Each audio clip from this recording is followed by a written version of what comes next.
कक्षा 12वीं में हम लोग जो पाठ पढ़ रहे हैं वो है पी ब्लॉक के तत्व। और पी ब्लॉक तत्व में समूह 15, समूह 16, समूह 17 और समूह 18 यहाँ तक का अध्ययन इस पाठ में करेंगे हम लोग। तो हम लोग जो प्रारंभ किए थे वो समूह 15 का है। समूह 15 में आपको मालूम है 5 तत्व है: नाइट्रोजन, फास्फोरस, आर्सेनिक, एंटीमनी और बिस्मथ। इसमें हम लोग नाइट्रोजन पहला जो तत्व है उनका अध्ययन किए। तो नाइट्रोजन में अमोनिया जो उनका यौगिक है नाइट्रोजन का उसका अध्ययन किए थे। और अमोनिया बनाने की हैबर विधि जो एक व्यापारिक विधि है जिसमें अधिक मात्रा में अमोनिया प्राप्त किया जाता है उनका विस्तृत अध्ययन करने के पश्चात हम लोग नाइट्रोजन के ही और यौगिक देखेंगे। वो है अम्ल, जिसका नाम है नाइट्रिक अम्ल। नाइट्रस अम्ल और नाइट्रिक अम्ल दो याद रखना आप लोग। नाइट्रस अम्ल का जो सूत्र होता है वह होता है HNO2। नाइट्रस अम्ल का सूत्र क्या होगा? HNO2। और नाइट्रिक अम्ल का सूत्र क्या होगा? HNO3। सुना है? तो जो पाठ हम लोग जो देख रहे हैं वो कौन सा पाठ है? HNO3 नाइट्रिक एसिड, नाइट्रिक अम्ल। और नाइट्रिक का जो अम्ल है उसको एक्वा फोर्टिस के नाम से भी जानते हैं। एक्वा फोर्टिस, क्योंकि पाठ 2 नंबर का है, छोटा प्रश्न पूछ सकता है। एक्वा फोर्टिस क्या है तो बताना। नाइट्रिक अम्ल को एक्वा फोर्टिस कहते हैं। और एक्वा माने जल होता है और फोर्टिस माने शीघ्र, है ना, तेज। तो तेज जल भी कहते हैं। एक्वा माने जल, फोर्टिस माने तेज या तीव्र, तेज जल। क्यों तेज जल कहते हैं? कि नाइट्रिक अम्ल में लगभग सभी धातु विलय हो जाते हैं। दूसरा चीज जानना नाइट्रिक अम्ल में कि सधूम नाइट्रिक अम्ल किसे कहते हैं? ये शब्द याद रखना आप लोग। सधूम नाइट्रिक अम्ल, सधूम HNO3। तो जब नाइट्रिक अम्ल में NO2 गैस घुला होता है तो उसे क्या कहते हैं? सधूम नाइट्रिक अम्ल कहते हैं। और इसी कारण नाइट्रिक अम्ल जो है हल्के पीले रंग का दिखाई देता है। इसके कारण NO2 घुले होने के कारण, ठीक है। नहीं तो अगर NO2 नहीं घुला है तो नाइट्रिक अम्ल कहलाएगा और वो रंगहीन रहता है। तीसरा जानोगे आप लोग अम्लराज। क्या जानोगे? अम्लराज। अम्लराज को इंग्लिश में कहते हैं एक्वारेजिया। ध्यान दो, अम्लराज का इंग्लिश नाम है एक्वारेजिया, परंतु इंग्लिश नाम को भी हिंदी में लिख देते हैं। एक्वारेजिया क्या है? तो 3:1, 3 भाग क्या है? HCl और 1 भाग क्या है? HNO3 के मिश्रण को अम्लराज कहते हैं। तो ये जो छोटे छोटे शब्द है एक्वा फोर्टिस ये जान गए आप लोग। सधूम नाइट्रिक अम्ल ये भी जान गए आप लोग। अम्लराज ये भी जान गए आप लोग। अम्लराज, अम्लों का राजा नहीं, ध्यान रखना। अम्लों का राजा तो केवल एक है, सल्फ्यूरिक अम्ल, सांद्र H2SO4। अम्लों का राजा या पूरे रसायनों का राजा सल्फ्यूरिक अम्ल H2SO4, ये अम्लराज कह रहा है ना। एक्वारेजिया ये अलग है, ठीक है। 1:3 में HCl H2SO4 को मिलाने से जो मिश्रण बनता है उसे कहते हैं अम्लराज। अब हम लोग नाइट्रिक अम्ल में देखेंगे व्यापारिक विधि महत्वपूर्ण है क्योंकि नाइट्रिक अम्ल। अब व्यापारिक विधि में चूंकि पाठ 2 नंबर और 3 नंबर का है ना, 3 नंबर का 2 प्रश्न है तो एक चित्र पूछ सकता है और इसके सिद्धांत पूछ सकते हैं। तो नाइट्रिक अम्ल बनाने की ओस्टवाल्ड विधि, इसका हम लोग अध्ययन करेंगे, ठीक है। ओस्टवाल विधि की जो संरचना है उनको हम लोग पहले समझ लेते हैं। तो देखो कि इसमें 3 मुख्य भाग दिख रहे हैं। एक जो कक्ष दिख रहे हैं इसको कहते हैं उत्प्रेरण कक्ष। क्या कहते हैं? उत्प्रेरण कक्ष। इसमें क्या होगा? उत्प्रेरक होगा, एक प्लेटिनम की जाली है, इसमें उत्प्रेरक भरा होता है। उत्प्रेरक जो होता है इनमें प्लेटिनम और रेडियम। कौन सा उत्प्रेरक होगा? प्लेटिनम और प्लेटिनम का Pt और रेडियम का Re संकेत होता है। ये क्या है? उत्प्रेरक है। इसमें जो क्रिया होगी उत्प्रेरक, इसी नाम से इस कक्ष का नाम क्या रख दिया गया है? उत्प्रेरण कक्ष। दूसरा यहाँ पर जो है ऑक्सीकरण कक्ष, ये लिखा है। ऑक्सीकरण कक्ष में ऑक्सीकरण की क्रिया होगी और ऑक्सीकरण की क्रिया से जो यौगिक बनेगा वह एक अवशोषक स्तंभ में जाएगा। यहाँ क्वार्ट्ज पत्थर भरा हुआ देख रहे हो आप लोग, ऊपर से पानी आ रहा है। अपशिष्ट गैस यहाँ से मिलेगी, बने हुए नाइट्रिक अम्ल यहाँ से आप इस नल के माध्यम से प्राप्त कर सकते हैं। तो 3 भाग: उत्प्रेरण कक्ष, ऑक्सीकरण कक्ष, अवशोषक स्तंभ। समझ में आ गया? अब इनमें होने वाली क्रिया को बहुत ध्यान से समझो। उत्प्रेरक कक्ष में प्लेटिनम की जाली है। अब प्लेटिनम और रेडियम ये उत्प्रेरक इस कक्ष के हैं। समझ में आ गया आपको? इस प्रकार से। और यहां से देख रहे हो आपको NH3 माने अमोनिया और शुष्क O2 वायु। शुष्क वायु मतलब इसमें कोई नमी न हो। इन दोनों के मिश्रण को किसमें प्रवाहित किए? उत्प्रेरण कक्ष में प्रवाहित किए। तो क्या होगा ये भी समझना है। तो ये देखोगे उत्प्रेरण कक्ष में होने वाली क्रिया, इन दोनों के रूप में क्या क्रिया होगी? तो ये NH3 और वायु दिख रहे हैं, ये दो है प्लेटिनम और रेडियम उत्प्रेरक की उपस्थिति में क्रिया करेगा। अब क्रिया करके बना लेगा NO, जिसका नाम है नाइट्रिक अम्ल और जल H2O। ध्यान दोगे आप लोग।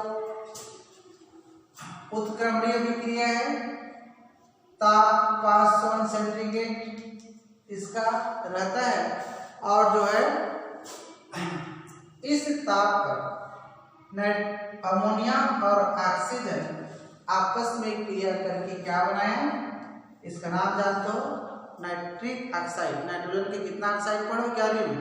5 ऑक्साइड। इसमें दूसरा ऑक्साइड है नाइट्रिक ऑक्साइड। तो अब संतुलित करोगे, ये 4 हो जाएगा, ये 5 हो जाएगा, है ना? ये 4 और ये 6 संतुलित किए आप लोग। तो नाइट्रिक ऑक्साइड प्राप्त होगा। क्या प्राप्त होगा? एक जो गैस बन के जो जा रहा है क्या है? Nitric oxide NO। एक NO किसमें जा रहा है? ऑक्सीकरण कक्ष में। किसमें जा रहा है? ऑक्सीकरण कक्ष में, जहां पर क्या उपस्थित है? ऑक्सीजन। तो ये नाइट्रिक ऑक्साइड ऑक्सीजन से क्रिया करेगा। NO नाइट्रिक ऑक्साइड, ये ऑक्सीजन क्रिया करके बनाएगा नाइट्रोजन परऑक्साइड, नाइट्रोजन डाइऑक्साइड या नाइट्रोजन परऑक्साइड। समझ में आ गया? ये नाइट्रोजन परऑक्साइड अब किसमें जा रहा है? NO2 इसमें जा रहा है और शोषक स्तंभ में क्वार्ट्ज पत्थर भरा, ऊपर से पानी आ रहा है।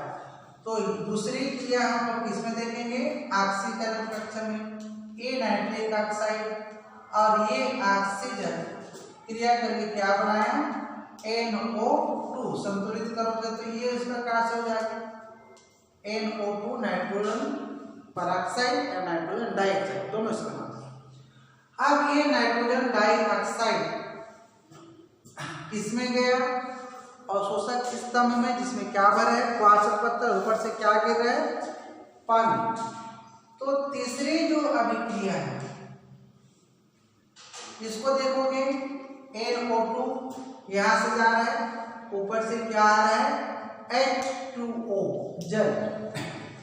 इनके साथ क्रिया किया और क्रिया करके क्या क्या बनाया, एक बनाया नाइट्रिक अम्ल और NO नाइट्रिक ऑक्साइड फिर बना। ध्यान दोगे आप लोग।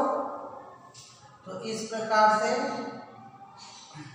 संतुलित करोगे, 3 दूनी 6, 1 7 है और 3 1 4 है, तो यहाँ पर 3 दूनी 6 1 7, ये बना आपका नाइट्रिक अम्ल।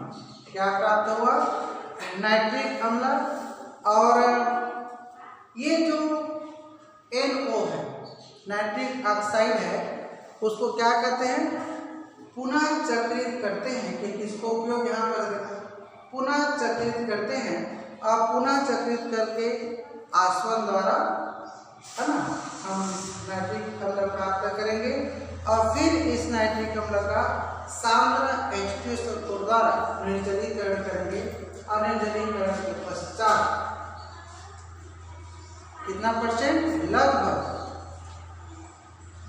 97-98% सांद्र नाइट्रिक अम्ल प्राप्त कर लेंगे, आश्रित करने के बाद निर्जलीकरण के पश्चात। इस प्रकार से आपको चित्र को तैयारी करना। इसमें होने वाली क्रिया पहला, ऑक्सीकरण में कक्षा में दूसरा, और अवशोषक स्तंभ में तीसरा। ये तीनों अभिक्रिया ही आपको याद करना है। चित्र बिल्कुल इजी, ये कोष्ठवाल विधि है और महत्वपूर्ण है। इस नाम से आप लोग क्या करोगे, इस विधि को बना करके रफ कॉपी में प्रैक्टिस करके बार बार समझोगे, तो बिल्कुल आपका 3 नंबर का प्रश्न आसानी से बन जाए। अब हम लोग नाइट्रिक अम्ल की व्यापारिक विधि देखें, जिसका नाम है कोष्ठवाल विधि। एक विधि और है बर्कलैंड-आइड विधि, पुस्तक में नाम दिया होगा, परंतु अभी उसको कोर्स में नहीं रखा गया है। अब हम लोग देखेंगे कि ये नाइट्रिक अम्ल की जो प्रमुख क्रियाएं जो बोर्ड में पूछता है, उसमें देखेंगे हम लोग पहला कॉपर से क्रिया, तांबे से क्रिया, इसका नाइट्रिक अम्ल। नाइट्रिक अम्ल का तांबा से क्रिया में देखोगे, ये जैसे कॉपर हो गया, ये नाइट्रिक अम्ल हो गया, ठीक है। इसमें जो परिस्थितियां जो है ये ज्यादा महत्वपूर्ण है। ये नाइट्रिक अम्ल कैसा है, ठंडा है, वह तनु है, डाइल्यूट है। तनु जानता हो, तनु सांद्र को। जब ठंडा व तनु नाइट्रिक अम्ल कॉपर माने तांबे से जब क्रिया करता है तो N2 गैस बनती है। बस ये ध्यान रखना, कौन सी गैस बनती है, N2 गैस बनती है। और ये बाकी सब यौगिक है उसका, कॉपर नाइट्रेट बनता है, और कॉपर नाइट्रेट के पश्चात H2O आइए। आप लोग इसको संतुलित कर लोगे, है ना, पुस्तक में दिया रहता है, या संतुलित करके भी आप देख सकते हो। तो परिस्थिति देखो, एक परिस्थिति बताया मैं, ठंडा व तनु नाइट्रिक अम्ल से कॉपर क्रिया करता है तो नाइट्रोजन गैस बनता है। वैसे परिस्थिति बदल गई, मान लो गर्म और तनु नाइट्रिक अम्ल से क्रिया हुआ कॉपर का, तो नाइट्रिक ऑक्साइड बनेगा।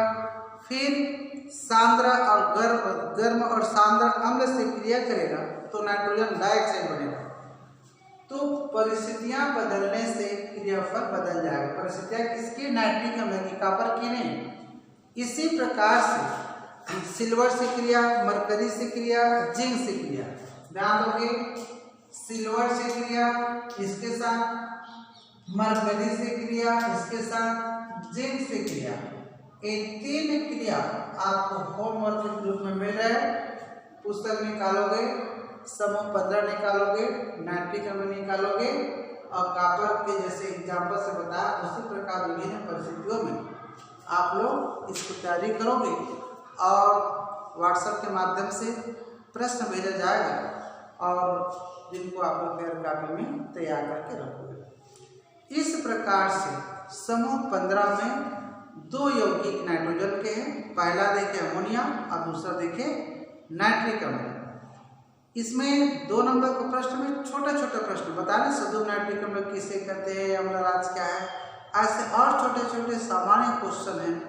आणविक नाइट्रोजन कम क्रियाशील क्यों, ऐसे कई समझाया गया। अमोनिया को 2 उपयोग लिखो, नाइट्रिक अम्ल के 3 उपयोग लिखो। तो ऐसे प्रश्न आपको जब जाएगा तो उसको बहुत सुंदर नोट्स में तैयार करोगे, याद करोगे। अब हम लोग नेक्स्ट पीरियड में जो पढ़ेंगे वो है समूह 16 के तत्व। 15 के बाद क्या है, 16 तत्व। समूह 16 में पहला जो तत्व है जानते हो ना, ऑक्सीजन है। इस नाम से उसको क्या कहते हैं, ऑक्सीजन परिवार के तत्व कहते हैं। और ऑक्सीजन परिवार के तत्व को ही कैल्कोजन भी कहते हैं।